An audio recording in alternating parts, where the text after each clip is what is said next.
На територията на община Тунджа започват дългоочаквани ремонти на две читалища в селата Търнава и Челник, съобщи на редовния си седмичен брифинг кметът на общината Георги Георгиев. В началото на май там има избрани изпълнители и след като са осъществени вече всички съгласувания с фонда, дълго очаквания от няколко години ремонт предстои да стартира на тези две читалища. Това е по проект на общината Предмик Тунджа. Многократно кметът на общината Георги Георгиев обявява, че има драстично забавено изпълнение на европейските проекти за над 800 хиляди лева, които общината се налага да дофинансира с над 300 хиляди лева.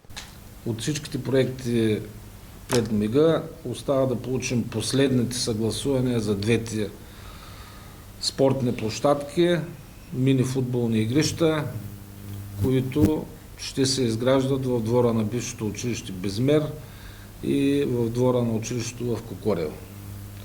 И с това ще приключим няколко годишната сага с тези забавени проекти, след това натоварени инфлационно с цени на строителни материали нагоре, с дофинансиране на общината значителни през този бюджет. Георгиев изтъква причината като тромави и бавни процедури по съгласуване с Държавен фонд земеделие, за което е уведомен и министърът.